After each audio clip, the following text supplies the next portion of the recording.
Hello, welcome back to this fucking conglomerate.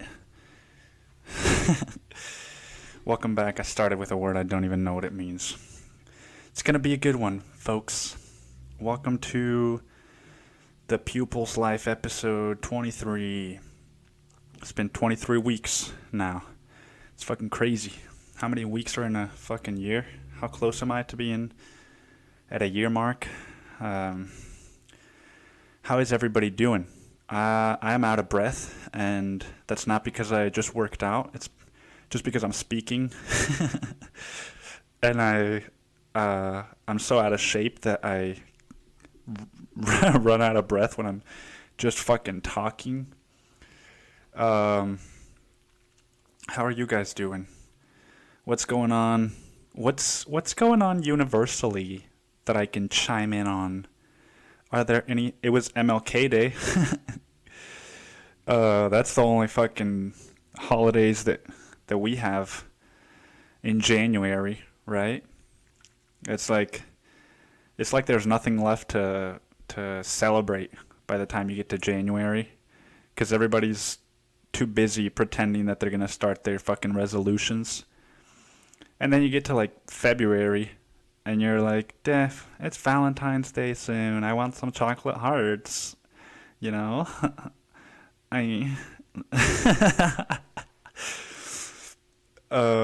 Dude, who doesn't love some chocolate hearts? Who doesn't love chocolate? Fuck, man. My mom used to get me, like, those fucking stocking stuffers. 30% of my stocking would just be chocolate. And I would tell her every year, like, you gotta stop giving me chocolate, dude. I get these addictions. I have an addiction to chocolate, and there would just be more chocolate next year, right? But it would be like dark chocolate. It's like, well, it's healthy for you, Nick. It's got sea salt and dates, and some walnuts, and some encrusted walnuts. It's still fucking chocolate, though. Yeah, dude, there's not really much to celebrate. I mean, this is how much there isn't to celebrate in fucking January, is that people go out and march for MLK Day. Majority white people. Like the fucking... I just joined the YMCA here in Austin, and maybe I've only been going for 2 weeks, so maybe I'm not up to par with the Y spirit, but I just saw pictures of everybody holding up a fucking sign, I don't even know what it said, and walking downtown with a speaker, just parroting off MLK quotes, and over the sound of people honking at them because they're trying to get to and from fucking work. But we have to celebrate this brave man. I don't care if it makes you late to your job. I want people to know that I care. I want people to know that I'm brave, just like MLK was. Oh, man. So that's how much there isn't. That's how little there is to celebrate in fucking January, What else is going on? Is football still going on? I don't even fucking know. It seems like it came and went in the blink of an eye, and thank fucking God for that, because who really gives a shit about football, man? Like, I barely even watch soccer anymore. And when I watch it, it's still as fun as it was 7 years ago. But football, dude? That's for your girlfriend's dad to talk to you about, and you just to be like it's an easy way to bond with somebody that has nothing to say. Just easy way to bond with the least interesting person in the fucking world. It's like, stop. Well, you see, the Broncos this year, they're doing better than the Astros, right? Like, I don't even know if those are NFL teams or hockey or what the fuck, but, well, James is a great quarterback, but they just keep benching the guy. You know, it's so fucking infuriating. And I'm like, yeah, I don't know, dude. I don't even want to talk about sports, to be honest. The only sport I would want to talk about is I've been getting. I mean, I've mentioned that I have started swimming, right? I'm doing laps at the fucking YMCA pool, like a 68-year-old woman. Oh, and it's so embarrassing, dude. I can't get out of my own head when I'm in the pool because there's about I think 5 lanes, and then they have one open lane that's just for fucking disabled people to go stretching, and so they have five lanes, which means most of the time you're gonna have to be sharing, and so you split the lane unless it's 3 people. If there's 3 people, then you have to fucking go in like a circle in the lane. So you go down one side, you come back the other side, right? Which means you gotta know what the fuck you're doing. And I don't. And thank God I haven't had to do a 3-way split yet, but I'm splitting these lanes with people that are just going like non-stop, back and forth, just back and forth, just back and forth. And I'm doing one lap, I'm going one way and then coming back, and I'm taking 2 minutes a 2-minute break after each lap, And I'm looking around the pool like, is anybody fucking noticing that the youngest guy in here is the slowest and the one that's stopping the most? Right? Like I'm just splayed out on the fucking edge of the pool, resting, and this 60-year-old woman comes up to me and she's like, do you mind if we split the lane? And I'm like, no, absolutely. Grateful that it's an older woman and not a fucking 30-year-old dude that's gonna be splashing all over the place. And then what do you know?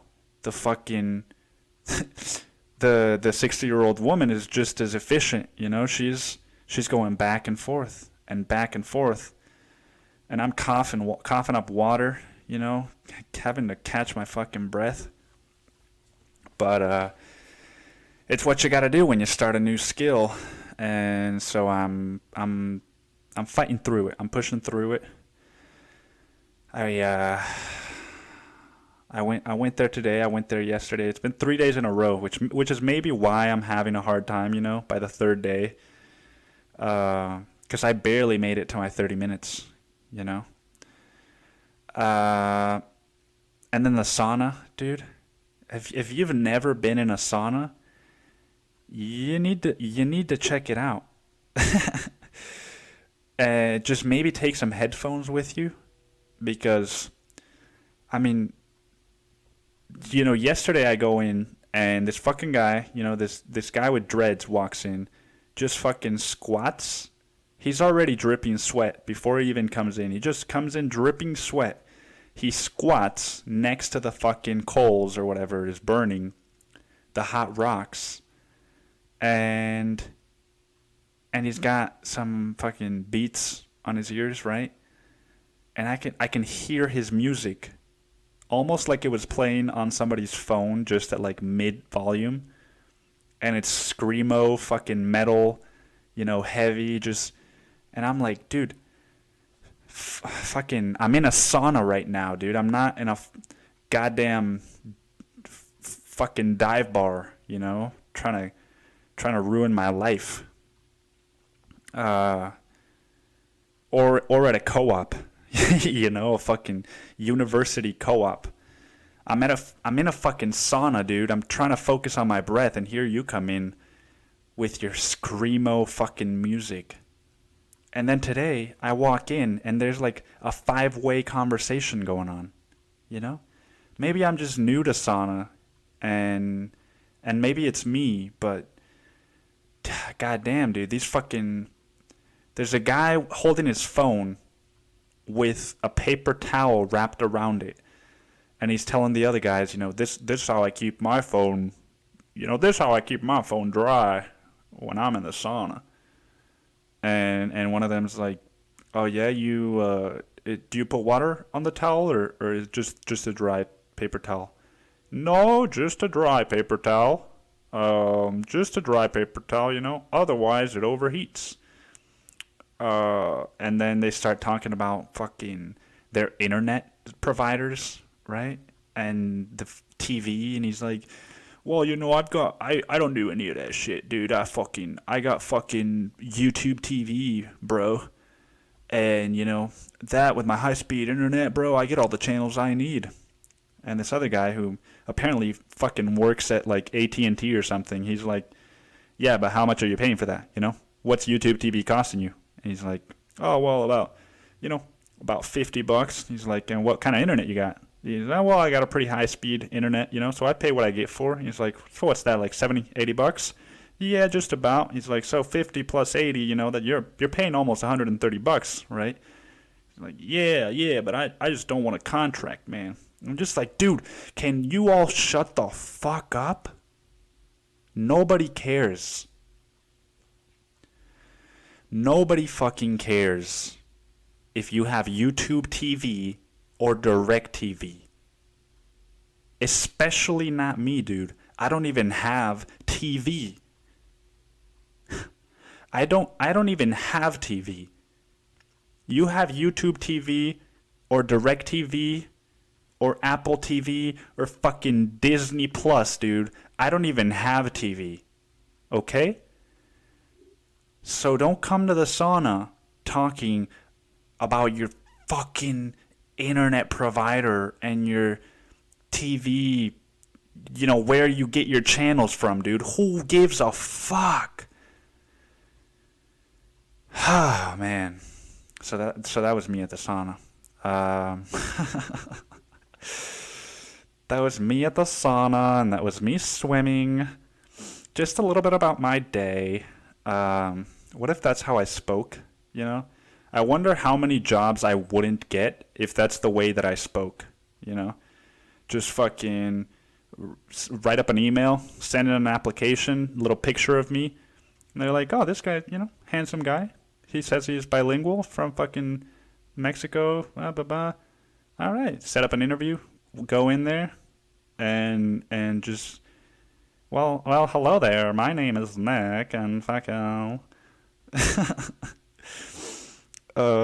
that's fucking dumb, dude. It's just fun to do, silly voices, but sometimes it's hard to find a reason for them, and you don't always need one. So yeah, man, I've been swimming, I've been fucking saunaing, just frying my balls in there, and and what else have I been up to, dude? Fuck, dude, I don't even know. It's like, now that I'm now watching movies, I'm like, dude, what am I doing with my life again? What am I doing, It's fucking... I rode in my first Tesla, which was pretty fucking below par. Because I'm sitting outside of where I call the Uber from, and it's a shared ride too. It's not even like just for me. And it's a Tesla, dude. I noticed that it's a Tesla coming to pick me up. And I'm like, the fuck? A Tesla, dude? A Tesla in a shared ride? And people buy their own cars, dude? Like, I'm getting all excited about this, and then the car gets there, and I have to sit in the back fucking seat because there's two other people in the car, and guess what? A Tesla's not made for somebody that's 6'3". It's made for people that were either born in a fucking small village in Mexico, right? Which means you're 5 feet or below. Or people that didn't make it into the NBA. So like, because they were too short, I guess. You could not make it into the NBA just because you're a fucking terrible but still tall. So I should add that to the end of it, people that didn't make it to the NBA because they were too short. So they're not like, they're not dwarves, but they're not me. And I'm sitting in the car and I'm just like, dude, I would rather ride in like some old dude's fucking Silverado, and just know that we're hurting the earth more if it means I'm gonna be more comfortable. 'Cause fuck it, dude. I'm not paying somebody else to drive me while I'm crouched with my neck twisted in the back seat for 3 fucking people, and I'm the last drop off. And so now it's like I'm paying somebody else to make me uncomfortable, or paying somebody else, to fuck up my neck for 2 days because they can't get a real fucking car. I still want to get a Tesla. I'm just not gonna get. This was the model, the one that looks like a sedan, and I've decided, if I get a Tesla, I'm gonna have to get a fucking soccer van Tesla, soccer mom Tesla. But who knows, dude? Who knows when that will be? Turns out the driver was Mexican, which is as a Mexican dude, that's pretty fucking shocking to me. Okay, if you're listening to this and you're like, so fucking what? He's Mexican, so everybody has equal rights and opportunity, and it's like, yeah, motherfucker. When's the last time you when's the last time you rode the fucking bus? Okay, and if your answer is never, then shut up. And if your answer is anything else, how many fucking people on the bus were Mexican, dude? Most of them. Okay? And you know why you don't see very many Mexicans in Texas despite how many fucking Mexicans there are here? Is because they're not serving your food. They're fucking cooking it. And I don't think you can afford a Tesla as a line cook, dude. Now, obviously, there's, you can't generalize. I mean, you can, and I fucking just did. But the dude's name was Ramon, dude. That's the other thing. It's like, it's not just it's not a Mexican like me, right? Like Nicholas, It's like, is he even a fucking Mexican? Nicholas, dude? Isn't that like a Greek name? Right? No, this dude's name was Ramon, and I'm almost certain that this fucking guy, he was working for someone other than Uber, right? He wasn't just, because I asked him, like, oh, what do you do when you're not driving Uber? Because that's like my default question for all Uber drivers whenever they start a fucking conversation that I don't know how to get out of. Like, oh, how's your day, Nicholas? It's good. So what do you do? That's just my next thing is, oh, my day was good. So what do you do when you're not driving Uber? And this guy was like, nah, well, I like, kind of stumbling over his words. And then he's like, well, I drive some other clients around, and they need to run some errands, and they like to ride in nice cars, and I'm like, so you're fucking, you're moving some hot cocoa, if you know what I mean. Some hot cocoa, or you're working for MS-13, dude. It's one or the other. You're not driving around fucking Matthew McConaughey, right? Because he's got his own Tesla. So it's either MS-13 or some hot cocoa. And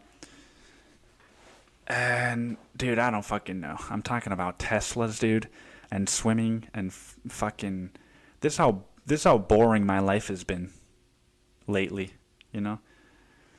or this is how, I guess, absent of escapist fucking tendencies it's been.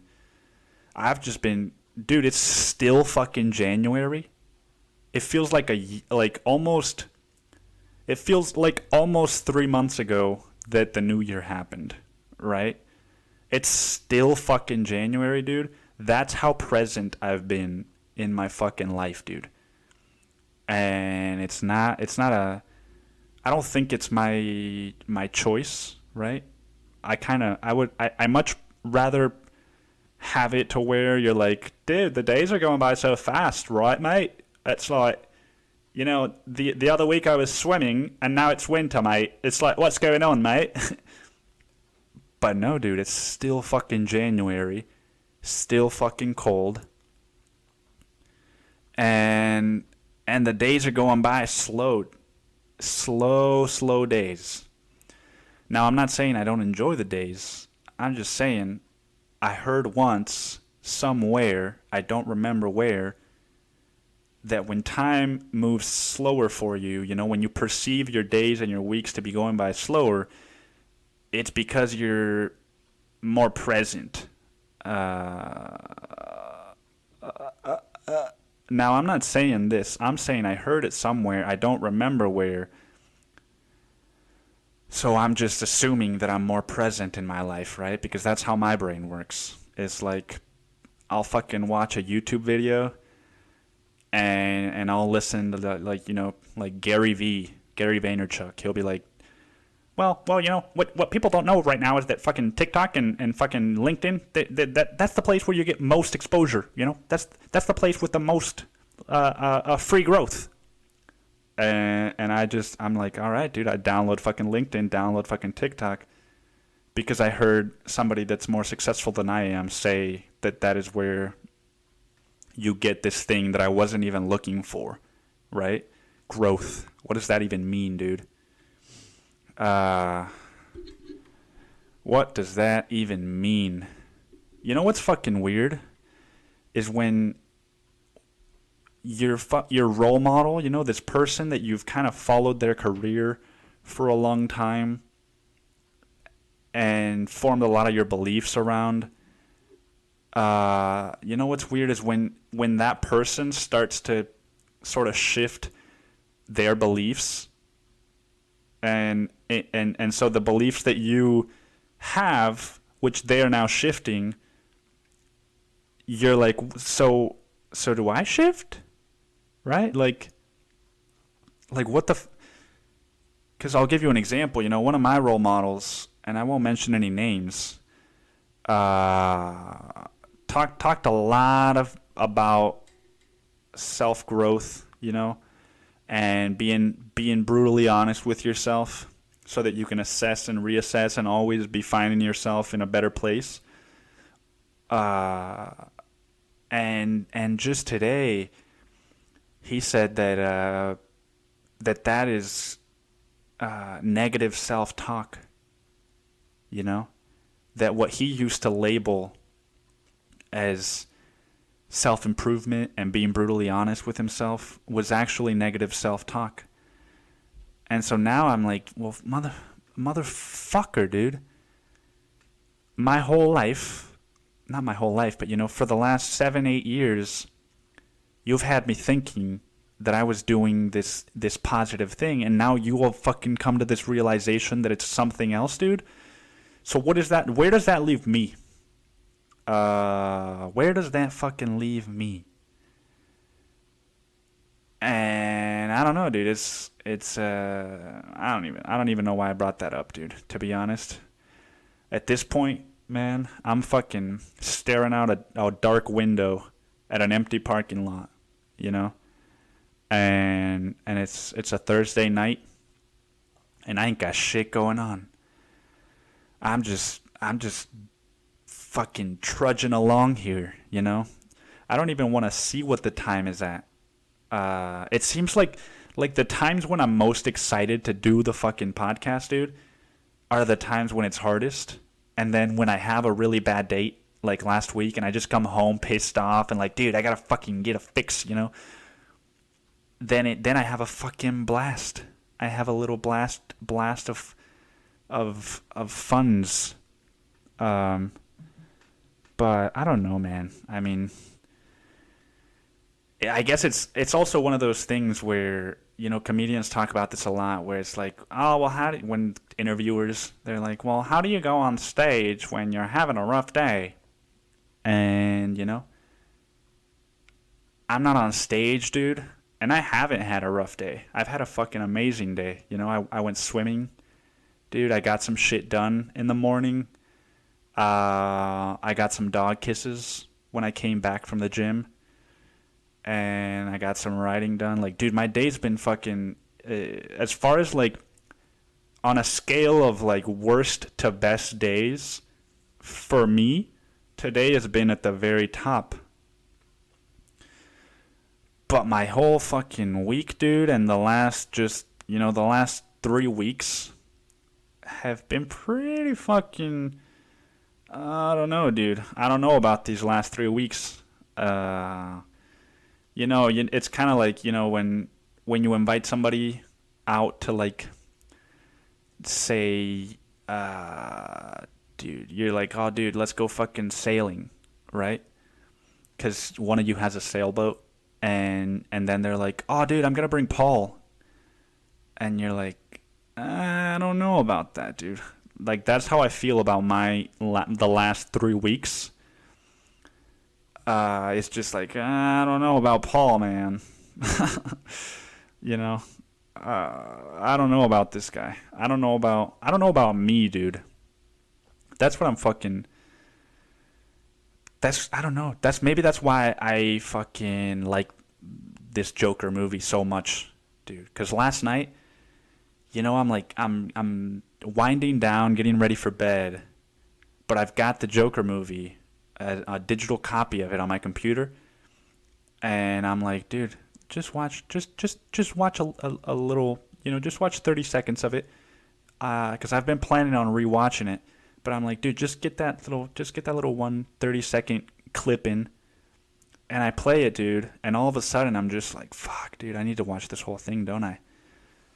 And it's like, why am I so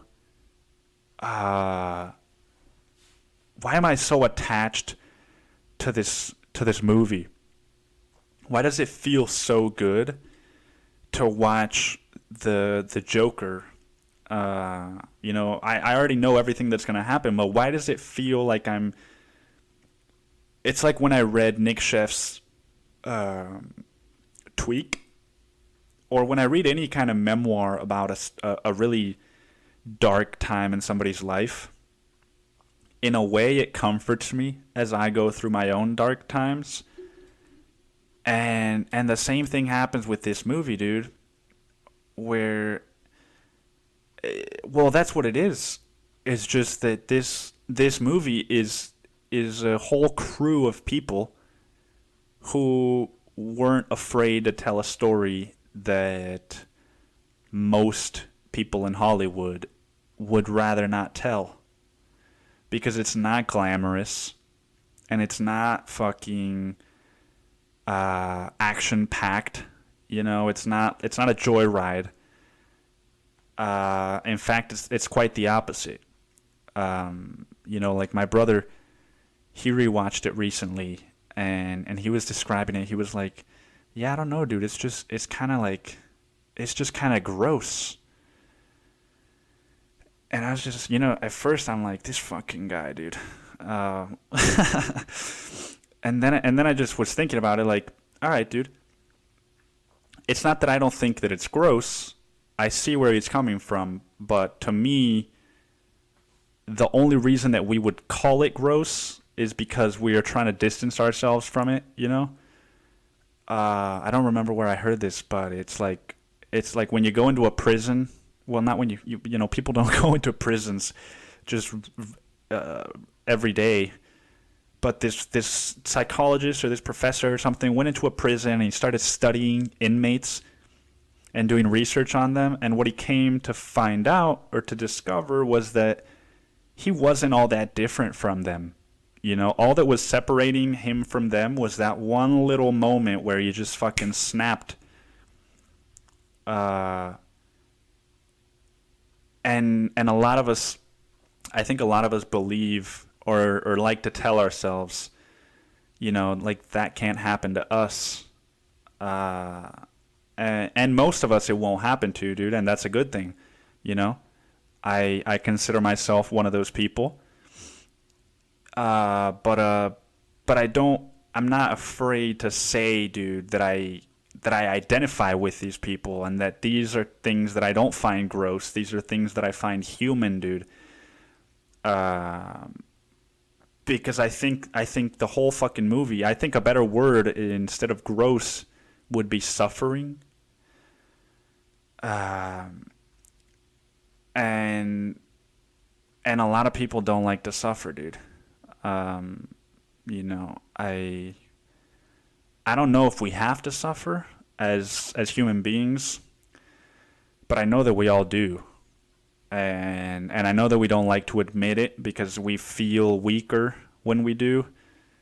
But when you're somebody that can admit to yourself that you do suffer and that you do have a hard time and that life can be difficult for you, I think you can identify with these sorts of books and movies a lot more, because in a way it's like when I go to a meeting, dude, one of these meetings for anonymous recovery people or whatever. That's the thing. When somebody asks me, like, so what is it about these meetings? The first thing that comes to mind when somebody asks me that is like, it's just other people that are willing to go there with you. Because you're at work and somebody asks you how your day is. Unless you're working somewhere that's very open and very supportive and just that kind of place, your answer is going to be like, oh, dude, my day is good. How's yours? Oh, good. Oh, haha. All right. Fucking just move on. Because people aren't, maybe it's not always that they're not willing to go there, but it's like there's just, our society is not structured in a way that allows us to go there all of the time. If a customer walks in and they're like, oh, this food's great. Thank you so much. How's your day been going? I'm not going to be like, well, I broke down the other day in tears, dude. I had a bike accident and fucking, and because it's, maybe it's just not socially acceptable, dude. I don't fucking know. And maybe it's supposed to be that way. But when you're in these meetings, it's just, that's why you're all there. And it's the same with these movies or memoirs. It's like, dude, that's what they're doing. They're saying, I don't care about all these socially acceptable norms or social norms or whatever the fuck. They're saying, this is me, dude. And I'm not saying I like this version of me, but this is me, dude. This was me. This is still me. Some people, this isn't me anymore. But this is something I went through. And I don't see why that's any different from the fucking fairy tale stories, right? I don't see why that's any different from fucking LeBron James or somebody that is celebrating something, or somebody that didn't overcome struggle. It's all just part of your fucking story. And how honest are you willing to be about it? But all that to say, dude, these last 3 weeks, I don't fucking know about them, dude. Like that guy Paul, dude, that wants to go sailing with us. I don't fucking know about these last 3 weeks. Because, dude, I mean, and it's work shit again, dude. It's work shit, and I'm starting to question how much of my fucking mental health and my, just personal satisfaction is being affected negatively by my work and my work environment and the people that I work with, dude. Like, at first, because I work with a lot of people that are either my age or younger, and they're always fucking complaining. They're always fucking complaining, dude. I need a fucking raise, dude. I deserve more money, dude, but I don't want to put in the work. And fucking fat, just little fucking toddlers, dude. And when they're not complaining about work, they're just like the most existential human beings that I fucking know, right? Like this one kid who I love as a person, dude. And I empathize with him, absolutely. Like, I can still put myself in his shoes. But he's just, like, a little bit worse off in his thoughts than I am right now. Where, like, he just doesn't seem to really give a shit about anything, dude. And it's sort of downplayed, like, in this funny kind of, like, like this sort of like, I'm sad inside, but I'm going to make a joke about it so you think I'm maybe not being completely serious. And so that's all they fucking talk about, dude, is how miserable they are and how miserable it is for them to come into work and how miserable, just fucking misery. Just fucking misery, dude. And then we've just been fucking understaffed to the balls, dude. And I'm in this position where all I can do is tell the higher up about it. And, I've done it a few times now, and he's not really, I think it's one of those things where he's got so much pressure from the owners that he can't do what is best for the store, or maybe he can. I don't fucking know, dude. It's like it's just, it's one of those situations where I don't really know the full extent of what's going on behind the scenes as far as logistics. But I know that we're understaffed, dude. I know that morale is low, right? Another person just fucking quit. And which means we're now down to like 7 or 8 employees running a fucking restaurant, dude. 7 or 8 employees running a whole fucking restaurant for a full week, man. That's crazy. And so when that's the other thing, dude. That's the fucking, people are calling out and they're like, damn, my pinky hurts today. And I don't know, dude. I don't need to keep going on about it because I could, dude. I could go on for fucking hours. But the point is that these last 3 weeks, man, I don't know about them because of work. And so I'm just at this point right now, I guess, where I'm starting to reevaluate, right?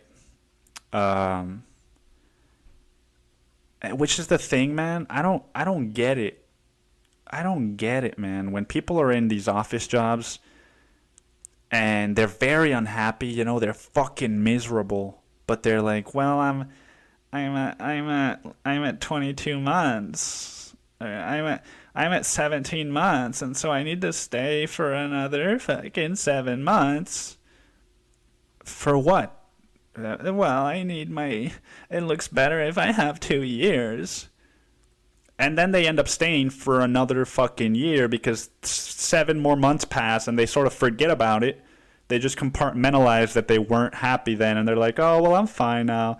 And then they're 4 months into their new year and they're like, well, it's just 8 more months for 3 years. And, then people never leave their miserable jobs. And so I guess what I don't get, dude, is why does it look bad when somebody has been at a job or has been at multiple jobs for a small amount of time? And I'm not talking about, weeks or months, because you shouldn't even fucking put that on your resume, right? If you worked somewhere for a month, unless it was like an Alzheimer's volunteering fucking thing that you did or something, that's like, oh, this dude's empathetic and unless it's something like that, it shouldn't be on your resume. But to me, dude, that shows that you can reevaluate and constantly be trying to find something that will make you happy. Because if you're not happy at a job, dude, you don't have to stay there. And a lot of people stay in jobs that they don't like because they just don't know what else to do, right? And now I'm not saying I'm quitting my job or anything like that, dude. I'm just saying, like, I'm at the part that comes before you quit your job, where you're just like, am I happy at my job, right? Like, I've been working there for almost a year, and I would say out of it, let's say that it's been a year, right? Out of that year, I would say 4 months have been pretty fucking miserable, dude. 2 more of those months have been difficult, but in a good way, right? In a way that's making me grow. And the rest of it has been fine. So it's like half of the year has been, right? Do I want to be somewhere where half of the time I'm just like, oh, dude, this is a chill place. And half of the other time I'm just like, dude, I want to fucking blow my brains out. I don't know, dude. So I've just been thinking about that. And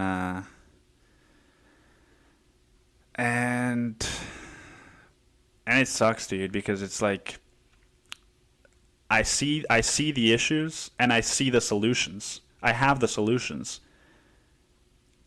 but I can't force. I mean, it's basic fucking human psychology. I can't make people change, and so if I'm at a standstill, then it's my own fault that I'm still unhappy or that I'm still in this position where I am unhappy. It's not their fault for not solving the problem. It's my fault for continuing to put myself in the midst of the problem. So that's where I'm fucking at, dude. I did go on another date, and that was like the one saving grace, dude, of my fucking week. That was the one saving grace of my fucking week, man. Yeah, because I had gone on a date last week, and I was like, dude, this fucking blew, right? And so after that date, I just kind of, I uninstalled my dating app, and just sort of bringing myself back into that, like, all right, dude, you don't need dating apps again. Keep taking your break. And then as I'm going to bed, dude, I just log into Facebook, right? And I got a notification, and it's like, fucking this person liked you on dating.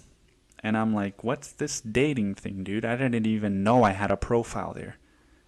I mean, I did, dude. But I made it like 8 months ago, right? And never revisited it. I never revisited it.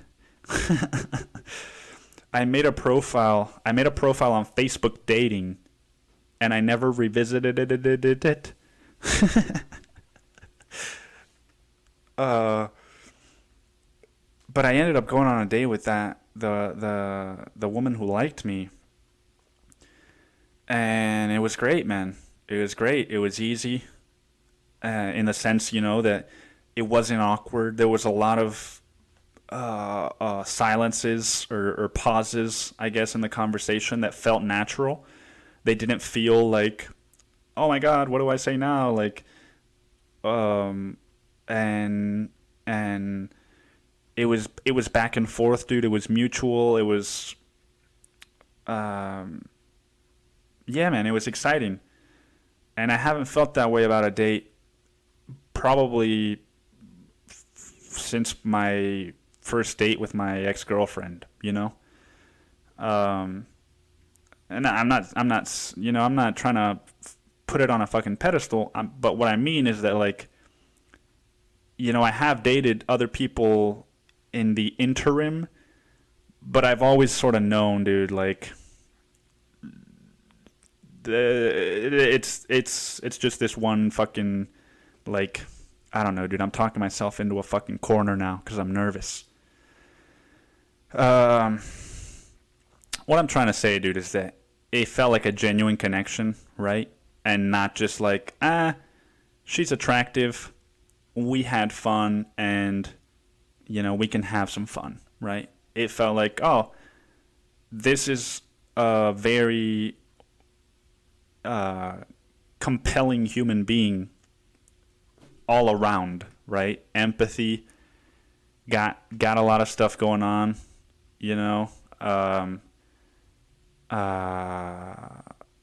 Is well versed. That's not the way you say it, dude, but just knows how to fucking speak, right? Which is something I don't always know how to do. Like, there was so many things that I asked her that were sort of personal questions that a lot of people wouldn't even talk about. And not only did she talk about it, and it's not oversharing, not only did she talk about these things, but the way she phrased the things, dude, I was like, God damn, dude, I wish I could phrase those things that way. So yeah, dude, that was fucking, I guess that's the whole, the surrender experiment, right? Which I said I was doing, and then as time passes and you sort of move on from the fucking book that you read, you sort of forget about it. I haven't entirely forgotten about it, but yeah, man, I just let go of the dating app, I guess, and then once you're not looking for it, dude, it just sort of finds its fucking way, man, and it looks for you.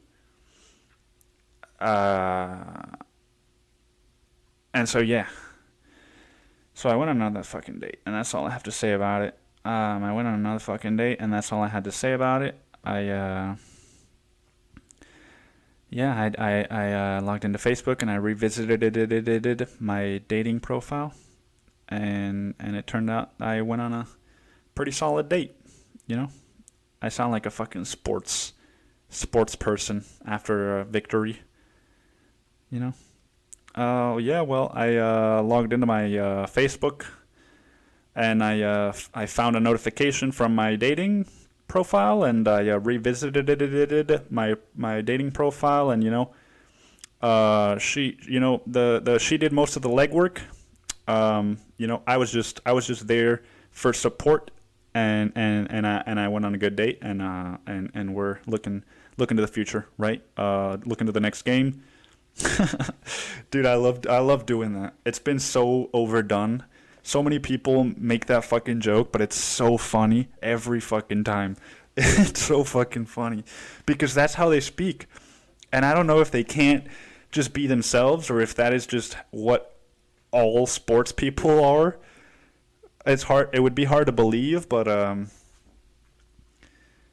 it's so funny to me that, you know, because if I was playing, let's say I played a fucking basketball game, dude, and I was the MVP. I scored 50 fucking points out of 115. And they're asking me, like, you scored a lot of points tonight, Nicholas. Was it a magical night for you? You know, I'm going to be like, yeah, dude, it was fucking crazy, man. I've never scored that many points in my life. And, you know, I'm right now I'm thinking like, damn, dude, am I going to be able to do that next game too? Or is this just like a one, you know, I just let people in and into my thoughts about it because, or maybe they get trained. I don't fucking know, you know, maybe before they sign you to a team, they're like, all right, so if they ever ask you a question after the game, you know what you've got to say, right? And I'm like, yeah, dude, I'm just going to be like, yeah, that was fucking exciting. And they're like, no. No, so what you have to say is, you know, you've heard LeBron speak after the games? Have you heard Steph Curry? You've heard them all? Okay, so that's what you have to say. And I'm like, what do you mean? Like, just like be more like them? And no. What they said, that's exactly what you have to say.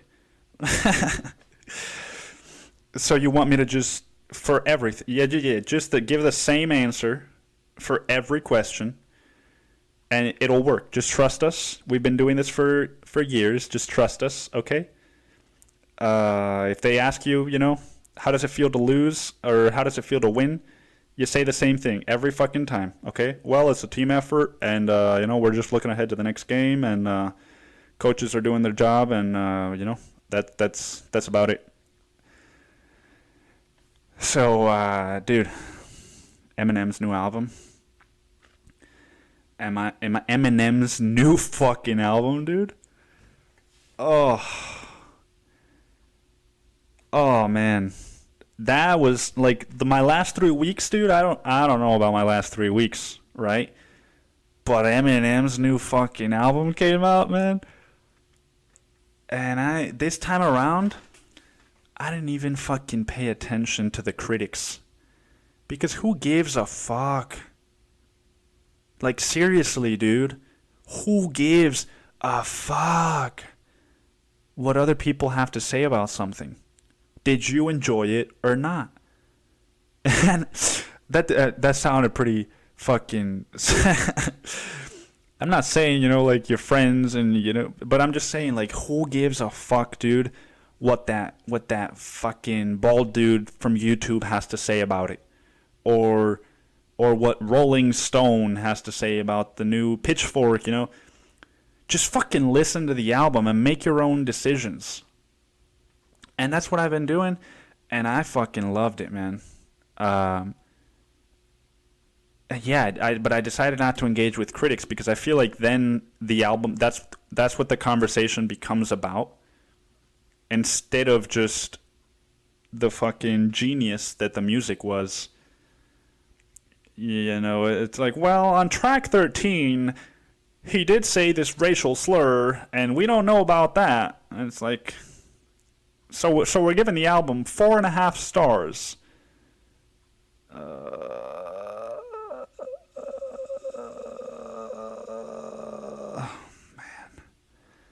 Man. Dude, all I know is that Eminem still got it. He's fucking still got it. And it's not just, it's like Scorsese, dude. Like, Eminem is like Martin Scorsese, because that's how Leonardo DiCaprio says his last name. Martin Scorsese. Martin Scorsese. Eminem is like Martin Scorsese because he put out The fucking Irishman this year. And it's not just like, oh, it's nice to see that Scorsese can still make movies. It's like, no, dude. He can still make movies the way he made them 20, 30, 40 years ago. Right? Look at the last 20 years of Scorsese's career and compare it to the 20 years before that. And tell me that The Departed and fucking Gangs of New York, that's how I like to say it, Gangs of New York. Tell me that The Departed and fucking Gangs of New York and fucking Wolf of Wall Street and The Irishman and the fucking Aviator, dude. The Aviator? Show me the blueprints. Show me the blueprints. Show me the blueprints. Show me the blueprints. Show me the blueprints. It's the way of the future. It's the way of the future. It's the way of the future. Come in with the milk. Come in with the milk. Come in with the milk. Right? Like, Martin Scorsese is still coming in with the milk, man. And Eminem, he's still delivering milk too. He's still delivering masterpieces, man. Like, this album reminds me of the Marshall Mathers LP 2, which I don't fucking care what the critics said. To me, is one of Eminem's best albums. And dude, it's music to be murdered by. Right? Like, he put out 3 albums in the last 3 years, I think. And man, it's so refreshing. Like, I keep telling myself that we need somebody like Eminem for today's generation, and then I'm like, but wait, there's still Eminem. There's still fucking Eminem, dude. So we don't need another Eminem because Eminem is still got it. Eminem is still coming in with the milk. Oh, dude, that's one of my favorite movie quotes of all time. Come in with the milk. Dude, I don't even know what to fucking say after that, dude. It's like, where do you go from Eminem? And you know, I'm also not a music critic, so I'm not about to give you a fucking movie review, right? But I guess I'll end it with this short story that happened the other day, man. People in Austin do not. I mean, I hate the way that this sounds, but people in Austin don't know the word patience, dude. And people that drive in Austin, they should just get the fucking death sentence, man. Like, if you're driving in Austin and you're an angry driver, you should just, you know, somebody should put a fucking bomb, one of those bombs that's triggered by you starting the engine. I know that you all drive electric cars now, but which would just even be, that would be even more perfect, you know, if you just get in your fucking car and you press the button and then you just blow yourself up, you know, you detonated your own fucking bomb. Because, dude, sometimes driving in Austin makes me think murderous thoughts, man. It makes me homicidal, you know. I've been asked before by, you know, when you're getting one of those screenings for medical procedures or for therapists, and they're like, psychiatrists or some shit, they're like, so, do you have suicidal thoughts? Next time they ask me that, I'm going to say, yeah, dude, every time I fucking drive in this city. Because I was driving the other day, and I'm almost home, right? So I'm in, like, the slow zone of the city, where it's like, dude, there's fucking people walking their dogs. There could be children riding bicycles. And there's this woman riding a bicycle, dude, in front of me. And my turn is maybe 20 feet ahead. 40 feet ahead, I don't fucking know. And so I'm like, all right, dude, I'm going to let her pass my turn before I just make my turn. I'm not going to cut in front of her to make my turn. There's not the time or the space. And so I slow down, dude, to let her pass and give her the space that I don't ever get from drivers when I'm on my fucking bicycle. And I noticed, you know, of course, because I'm always at a 6, dude, I'm already looking in the rearview mirror. And also because I'm a fucking cyclist, dude, I'm always aware of everything that's around me. I'm not on my fucking phone, dude. Are you fucking insane? You're gonna drive a vehicle and operate your smartphone, dude? That's a laptop, dude. You're using a laptop inside of a moving vehicle that you're operating, dude. And you think you're not fucking crazy like the Joker is? Well, think again, man. This fucking guy, he speeds up, dude. He passes me, speeds up, brakes, and turns into my fucking turn that I was waiting to turn into, and almost causes an accident between all three of us, right? Could have fucking put this woman out of work for months, right, depending on her injury. Could have fucking put a dent in my brother's car, you know, not my car. Put a fucking dent in my brother's car and then affected a fourth person, dude. And who knows if this woman had a family, you know? So there's so many other people that this person could have been affected by, but all that they were thinking was like, this car's not going fast enough. I need to speed up. And they fucking just, no consideration, dude. And so I had to, you know, people that have no consideration, they need to be taught lessons. And I'm not just a writer, dude. I'm a fucking professor. I'm not just a fucking literary student. I'm a literary professor, man. And I'll teach you all day. So of course I had to teach this fucking asshole a lesson, dude. I speed up, dude, of immediately, because I'm at a 6, dude. And this fucking person puts me at a 10. So I'm at a 6, they pass me, they cut into me, and I'm at a 10 now. And so I fucking slam on the accelerator, and I'm tailing them now, dude. Like, I'm like, where are you fucking gonna go? You just turned into my turn. So there's only 4 apartment complexes in here that you can park at, dude. Which one is it gonna be? Because I'm ready to throw down, motherfucker. And so I'm tailing this fucking person. I didn't see if it was a woman or a man. But I would doubt, dude. It would be fucking shocking to me if it was a woman.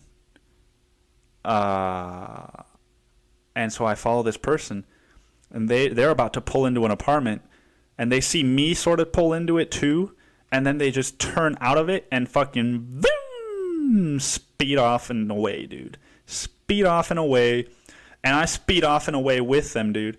I chase them around the fucking circle that we're in up until the next stoplight, right? And then I just turn around and I'm like, I'm gonna fucking go back to that spot that he turned into and just wait for him, dude.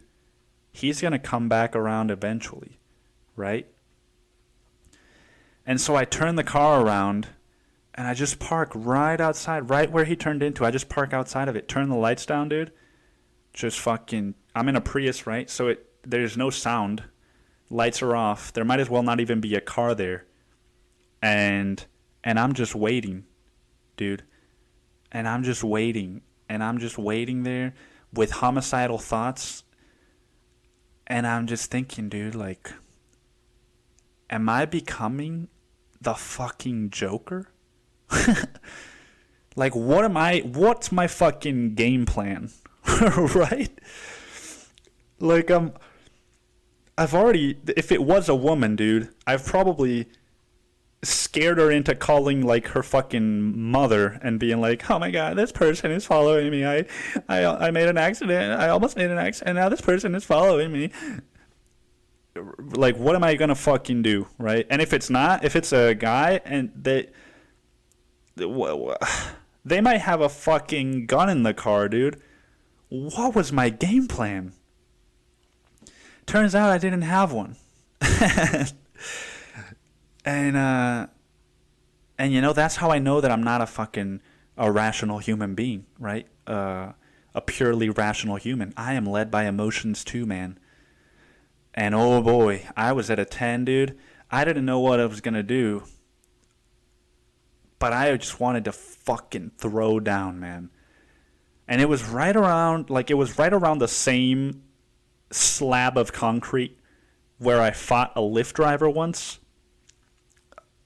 And so I don't know, maybe it's something about that part of the street, dude. Maybe there's been a lot of fights there and there's just some bad energy or something. But dude, whatever fucking ancestors got their teeth kicked in on that fucking curb, you know, one of them flew into me and took over for a second because I was thinking about kicking that motherfucker's teeth into the curb, dude, you know, into his skull. That's the one time, dude, that I've thought, like, it wouldn't gross me out to stomp on this motherfucker's head, right? I would totally stomp on this fucking person's head, dude. And then like it was like a silver fucking Toyota Corolla, right, that I had chased, and then I saw, like, I didn't get the license plate, and I wasn't even sure of the make or the model of the car. I was just like, it's like a silver Toyota, dude. It looks like a silver Toyota. And so I saw cars coming, and then anytime it was like a silver car, I was like, it's this motherfucker, dude. It's this. I was just looking, dude. I was looking for something to happen, dude. I don't even know what. Again, I had no fucking It's almost like a metaphor for my whole fucking life, dude. I'm good at making shit happen, but I don't always have like a fucking 5-year plan, right? Dude, that's the fucking story, man. That's the fucking story. That's where I'm gonna leave it at. With homicidal thoughts, I eventually, I went home, dude, and I don't even know what I did, dude. But I just went home, and I know that I didn't kill anybody that day. But man, had I gotten that person's license plate down, you might be hearing this from my cell, my prison cell, man. Because people driving in Austin just need to get like electric shock therapy or something, dude. I don't fucking know. They need to get a fucking aneurysm or something. Just hit the reset button on whatever is making their brain tell them to be aggressive when they're driving, dude. I don't fucking get it, man. I don't fucking get it. And I think that's all I got, man. I think that is all that I've got. Thank you all for listening. Thank you for continuing to listen if you are a regular listener. If you are one of the 9 regular Pupils Life listeners. And yeah, man, that's where I'm going to leave it. So have a good night and good luck with the rest of your January.